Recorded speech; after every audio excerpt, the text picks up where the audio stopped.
የምወደው ልጄን አጥቻለሁ። እግዚአብሔር ያጽናህ የምባል እኔ ነኝ።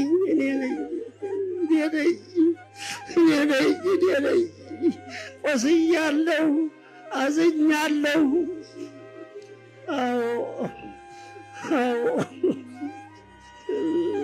ታላቅ ሰው ነው ያጣነው። ታላቅ መምህር ነው ያጣችው ቤተ ክርስቲያናችን። ሰው ይተካልን። ሰው በጠፋበት ሰዓት መምህር ዘላለም ይጠፋል እንጂ ሊጠፋ ይገባዋል እንጂ።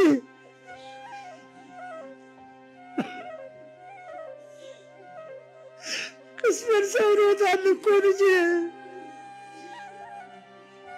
ቅስሜን ሰብሮታል እኮ ልጄ። አይገቡ ገብቶ ቶሎ ደርሶ የሚጓጓኝ የሚያስታምመኝ እንዳያጣሁት እኮ። ይህ ቤት ነው እንጂ የሚያለቅሰው እኔ ነኝ እንጂ። አዎ ልጆች የባንካችሁ ያ ቅድም ተነግሯል። የአሕዛብ ለቅሶ አይደለም የምናለቅሰው፣ ጉዳያችን ቀረብን ነው። ጠቃሚያችንን አጣን ብለን ነው፣ ሌላ አይደለም። እሱማ ተመቻቸለት። ሰማዕት ዘንበለ ደም ነው፣ ሰማዕት ዘንበለ ደም ነው። የሐዋርያትን ኑሮ አባታችን ጨርሰውታል። ቅድም የሐዋርያትን ኑሮ የኖረ ነው። ደረቅ እንጀራ በልቶ የሚያድን ያም በ9 ሰዓት ፍጹም ሰው ነው። ፍጹም ሰው ነው። ተገላገለው። ይህን ከንቱ ዓለም ተገላገለው። በአንድ ቀን 2 ጉባኤ 3 ጉባኤ እኮ የሚጮህ ነው። እኔ የሚገርመኝ አንደበቱ አለመድረቁ። በሽታው ክፉ ነው፣ አንደበት የሚያደርቅ ነው። ግን ምንም አንደበቱ አይዛባም፣ እፎይታ አያውቅም። እግዚአብሔር አድሎት የሚገባውን አገልግሎት ፈጽሞ ሄዷል። ለእሱ አይደለም የምናለቅሰው፣ የእኛ ጉዳያችን ቀረብን ብለን ነው። ሁላችሁም ተሰብስባችሁ እንድትሸኙት ነው መልእክቴን የማስተላልፈው። እኔ አባቱ መልእክቴን አስተላልፌላችኋለሁ። ወደዋለሁ ልጄን፣ የምወደው ልጄን አጥቻለሁ። እግዚአብሔር ያጽናህ የምባል እኔ ነኝ።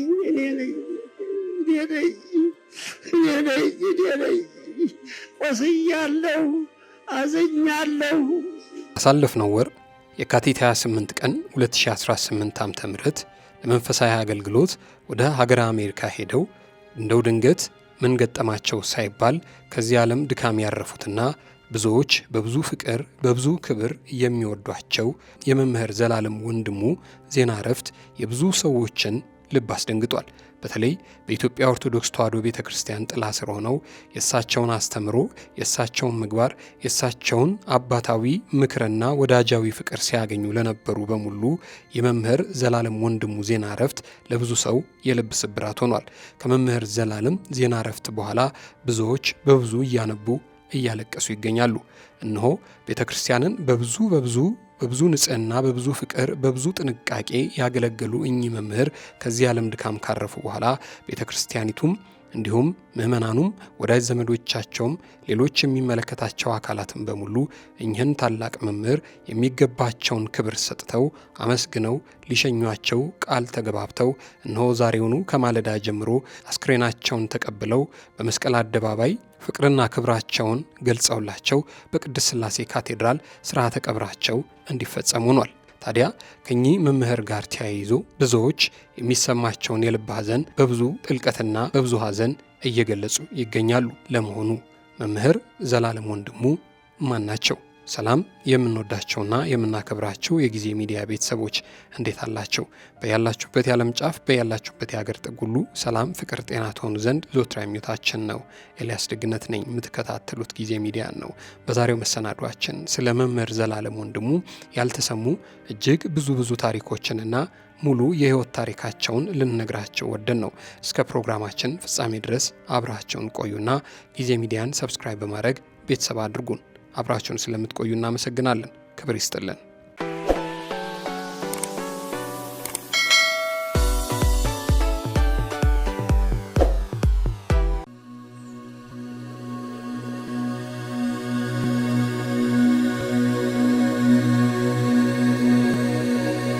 ከመምህር ዘላለም እልፈት ጋር ተያይዞ እጅግ በጣም ብዙዎች ሐሳብ አስተያየቶቻቸውን በተለይ ደግሞ የልብ ሐዘናቸውን በየማህበራዊ ገጾቻቸው ላይ እየገለጹ ይገኛሉ። ከነዚህ መካከል እጅግ በጣም ከብዙ ሐሳብ አስተያየቶቻቸውን የልብ ሐዘናቸውን ከገለጹት መካከል የጥቂቶቹን አንድ ሁለት አስተያየትና የሐዘን መግለጫ ነግረናቸው ወደ ሙሉ የህይወት ታሪካቸው እንሻገራለን። ዘላለም ጸጋዬ የተባሉ ሰው እንደ ምስኪን ኑሮ እንደ ንጉሥ ተሸኘ ብለው ለመምህር ዘላለም ያላቸው ምስክርነት እንዲህ ሲሉ ገልጸዋል። ታሪክ ተደርጎ በማያውቅ መልኩ እነሆ ነጭ በነጭ ተለብሶላት የተሸኘች ነፍስ መስቀል አደባባይ በእንባ ጎርፍ ታጠበች። ብፁዓን ሊቃነ ጳጳሳት፣ ቆሞሳት፣ መነኮሳት፣ ካህናት፣ መዘምራን፣ ምእመናን፣ ነዳያን ሁሉም እያነቡ ሸኙት። መምህር ዘላለም ዝቅታን ሳያውቅ ከፍ እንዳለ ኖሮ በክብር ወደ አምላካችን ተሸኘ። ብቻውን እንደ ደብር፣ ብቻውን እንደ ገዳም፣ ብቻውን አንድ ቤተ መጻሕፍት ነበር። እዩኝ ያላለ ትሑት፣ ስሙኝ ያላለ ምስጉን፣ ቃላት እንደ ታናሽ ወንድሙ የታዘዙለት፣ የቀደሙ አባቶቹን አንደበት የተላበሰ፣ የማናችንም ዕዳ የሌለበት፣ እንደምንወደው ሳንነግረው የሄደ፣ ለሱ ያለንን አክብሮት ሳንገልጽለት፣ የማዕረግ ስም ሳያወጣለት መምህር ዲያቆን ዘላለም እንደተባለ አረፈ። ያሳዝናል። እሱ ማስተማር ሲጀምር እንኳን ሰው የዛፍ ቅጠሎች እንኳን ማንሾካሾክ ያቆሙ ነበር። ደግነትን ያልጀመረ፣ ትህትናን ያላስመሰለ፣ ቅንነትን ያልሞከረ የለም። ጀምረው የጨረሱ ግን ጥቂቶች ናቸው። እነዚህን ሁሉ ግን መምህር ዘላለም አጣምሮ ኖሯል። እንዴት ቻለው? እንዴትስ አወቀበት? እንዴትስ ዲያብሎስን ድል ነሳው? እንዴትስ ከገንዘብ ፍቅር፣ ከጭብጨባ ብዛት፣ ከሚዲያ ጋጋታ ተደብቆ ኖረ? አብሮን እያለ የማናየው ጻድቅ በመካከላችን እየተመላለሰ ሳለ እንደምን ተሰወረብን? እንደምን የተሰወረ ባህታዊ ሆነ? ይሄ ያማል። የቤተ ክርስቲያን የልቧ ማረፊያ እርሱ ነበር። አረፈ። መምህር ወመገሥጽ ስሙ በክፉ የማይነሳ እዚህ አየነው ይህን ተናገረ በሚል የልዩነት ርዕስ ሆኖ የማያውቅ ሙሉ ሰው ነበር። እግዚአብሔርን የሚፈራ ለምእመናን አንድነትና ለነፍሳቸው መዳን የሚጨነቅ በከተማ በገጠር በሀገር ቤት በውጭ ለወንጌል ዝግጅት ሲተጋ የኖረ አገልጋይ ነበር። እንኳን ሰው የቆመባት አውደ ምሕረት የጨበጣት ማይክ አፍ አውጥታ የምትመሰክርለት የተግባር ሰው ነበር። የቆመባት አውደ ምሕረት እነ መምህር ዘላለም ወንድሙ ቆመውባት ነበር ተብላ የሚመሰከርላት የመምህራን ምሳሌያችን እርሱ ነበር። ከ250 በላይ ሕፃናት አሳዳጊ የአገልጋዮች ኅብረትን የሰራተኞች ጉባኤያትንና ግቢ ጉባኤያትን መስርቶና አስፋፍቶ ለብዙ ነፍሳት መዳን ምክንያት የሆነ ሐዋርያ ነበር። የሰበከውን ኑሮታል፣ የተናገረውንም ፈጽሞታል። የማንም ዕዳ የለበትም። አገልግሎቱ የሰመረ የከበረ ነበር። ሰው ታንጾበታል፣ እግዚአብሔር ከብሮበታል። በቤተ ክርስቲያን ታሪክ ውስጥ ስማቸው በወርቅ ቀለም የሚጻፍ አገልጋዮች አሉ። እነዚህ አገልጋዮች የሐዋርያትን ፈለግ ተከትለው የራሳቸውን ምቾትና መብት ለወንጌል ማስፋፋት አሳልፈው የሰጡ ናቸው። መምህር ዘላለም ወንድሙ የዚህ ሕያው ምስክር ነው። በዚህች ዓለም በዚህም ዘመን የሚሰብኩትን መኖርም ቀላል አይደለም፣ ሞገዱና ወጥመዱ የበዛ ነውና። መምህር ዘላለም ወንድሙ ግን ሃይማኖቱን በርዕቱነት ለረዘሙ ዓመታት የአንደበት ወለምታ እንኳን ሳይኖርበት አስተምሯል። ሕይወቱን ያለ ነቀፋ ኑሯል። ኃያሉን የመምህራን ፈተና ፍቅረ ነዋይን እስከ ፍጻሜው ድል ነስቶታል። የምናዝነው እኛ ስለጎደለብን ነው። የምናለቅሰው አባት መምህርና ወንድም ስላጣን ነው። በአንጻሩ የምንጽናናው ሲያገለግለው ወደ ኖረው አምላክ በክብር ስለሄደ ነው። የአገልግሎትህ በረከት ትድረሰን ይላሉ እኚህ ግለሰብ። በመጨረሻም እንዲህ አሉ። የእናታችን የቅድስት ድንግል ማርያም ቤተ ክርስቲያንን እንዲሁም መድረኳን አክብሮ አስከብሮ ያለፈ መምህራችን ነበር። እናት ኦርቶዶክሳዊት ተዋሕዶ ቅድስት ቤተ ክርስቲያን በዚህ ጊዜ ትልቅ ድምጿን፣ ተከራካሪዋን፣ የብርሃን ምሰሷን አጥታለች። አምነን የምንቀበለው ነጭ እውነታ ይህንና ይሄ ብቻ ነው። ብቻ ጽናቱን ይስጠን። መምህሬ ሆይ የሰማይ መላእክት በዝማሬ በምስጋና ይቀበሉህ። ሥላሴ በእጃቸው ያኑሩህ። ለእናትህ፣ ለቤተሰብህ፣ ለአገልጋይ ጓደኞችህ፣ ለመላው ሕዝበ ክርስቲያን መጽናናትን ያድልልን። ለቤተ ክርስቲያንም ተተኪያ ያሳጣን። በል እንግዲህ አንተ የጭብጨባ ብል ያልበላህ፣ የውዳሴ ነቀዝ ያላበላሸህ ድንቅ አገልጋይ፣ የአውደ ምሕረታችን ኮከብ፣ ዘይትህ ከማሰሮ ሳይጎድል የሸለቆው ሐዋርያ ዘላለም ሆይ ወደ ዘለዓለሙ ቤትህ በሰላም ግባልን፣ በሰላም እረፍ። መምህራችን፣ አባታችን፣ ወንድማችን ነፍሰ ኄር ሲሉ ዘላለም ጸጋዬ የተሰኘ ወዳጃቸው የተሰማቸውን ሐዘን ገልጸዋል። ለመሆኑ ዘላለም ጸጋዬ እንዳሉት በታሪክ ተደርጎ በማያውቅ መልኩ ሁሉ ምእመን አደባባይ ወጥቶ ነጭ ለብሶ ብፁዓን ሊቃነ ጳጳሳት፣ ቆሞሳት፣ መነኮሳት፣ ካህናት፣ መዘምራን፣ ምእመናን፣ ነዳያን ሁሉ ሳይቀሩ እያለቀሱ በእንባ እያዘኑ የሸኟቸው መምህር ዘላለም ማን ናቸው? ሙሉ የሕይወት ታሪካቸውን እንንገራቸው። አብራቸውን ቆዩ።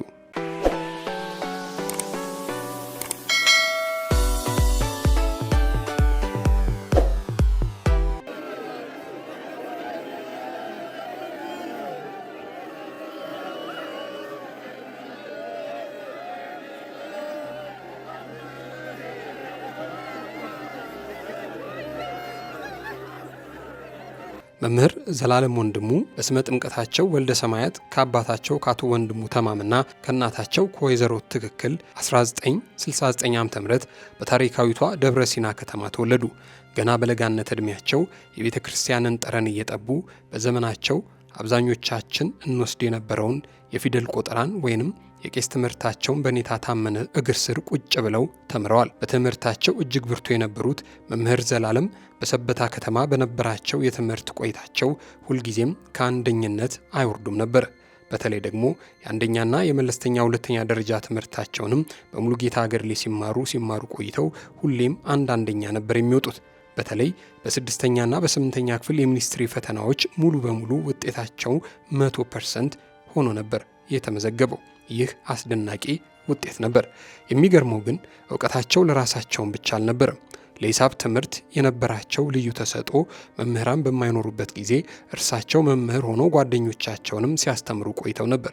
ተማሪዎችን የማብቃት መልካም ባህሪያቸው ገና በልጅነታቸው አብሮ ያደገ ጸጋቸው ነበር። ለመምህር ዘላለም ወንድሙ በዘመናዊ ትምህርታቸው ውጤታማና አንደኛ ሆነው እንዲወጡ ያደረጋቸው ሚስጥር በሰበታ ከተማ በሚገኘው በታዋቂው ጌቴሰማኔ ቤተ ደናገል ጥበባት የእናቶች ገዳም ያገኙት የጸጋ በረከት ነው። ጌቴሰማኔ ገዳም ለመምህር ዘላለም የእውቀታቸው ብቻም ሳይሆን የቅድስናና የጥበብ ምንጫቸውም ጭምር ነበር። በቅዱሳት መጻሕፍት በስብከተ ወንጌል ትምህርት አንደበታቸው የረጋ ሚስጥር የሚዘረዝሩና ልብን የሚነካ አገልጋይ ሆነው የወጡባት በቅዱሳን እናቶች ጸሎት በታጀበ ገዳም ውስጥ በኖሩበት ጥልቅ መንፈሳዊ ልምድ ነው። መምህር ዘላለም በዘመናዊ ትምህርት ቤት የነበራቸውን ስኬት ከመንፈሳዊ ሕይወታቸው ጋር በሚያስደንቅ መልኩ አጣጥመውት ነበር የሚሄዱት። ከትምህርት ቤት መልስና የበዓላትን ቀን ጠብቀው ወደ ገዳም በመሄድ ቅዱሳት መጻሕፍትን በመማር ብዙ ጊዜያቸውን አሳልፈው ነበር።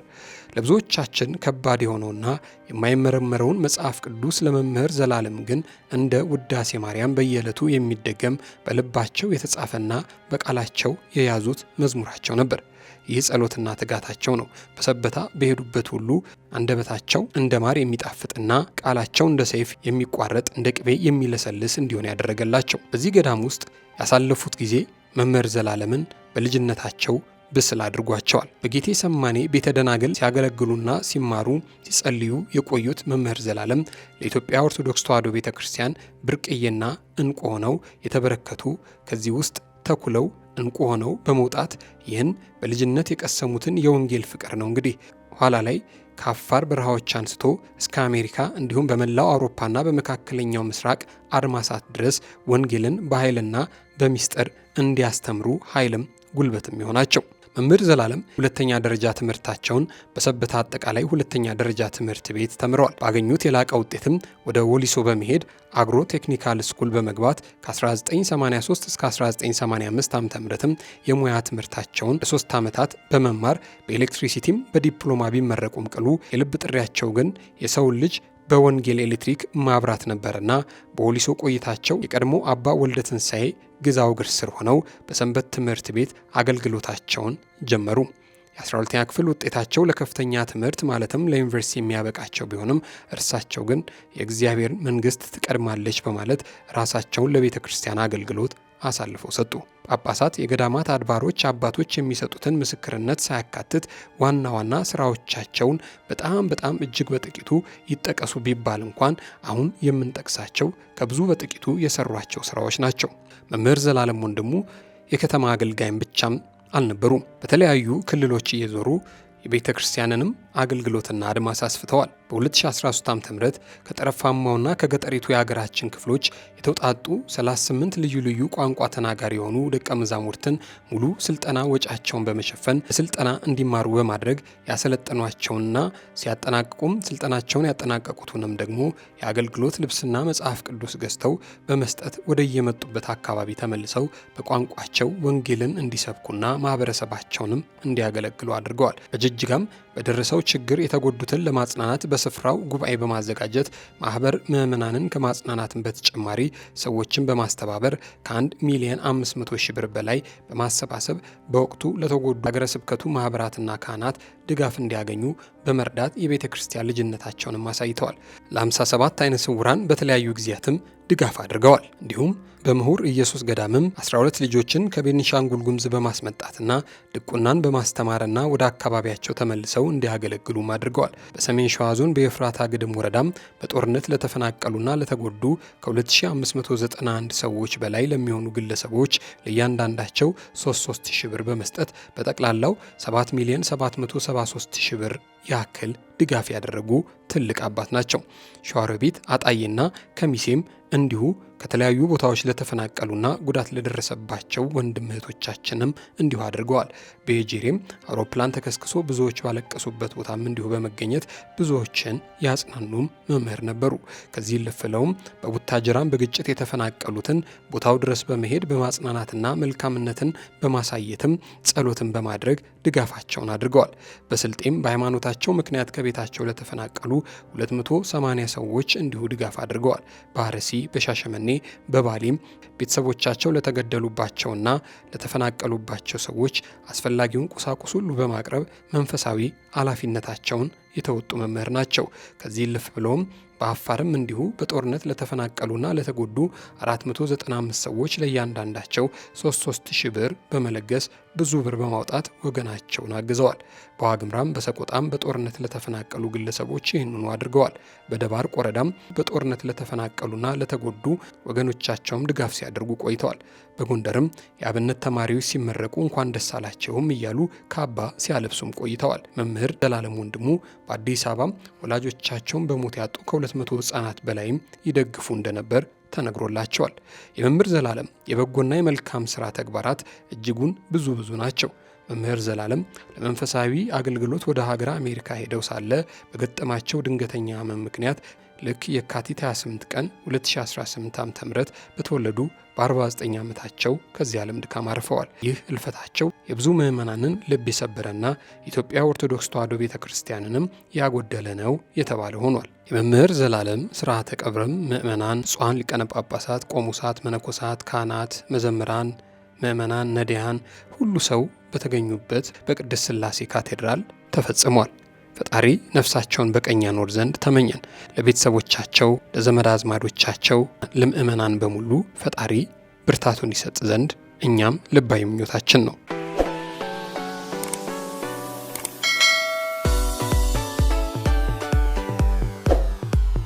ውድ የጊዜ ሚዲያ ቤተሰቦች እናንተም አብራችሁን ስለቆያችሁ ከልብ አድርገን እናመሰግናለን።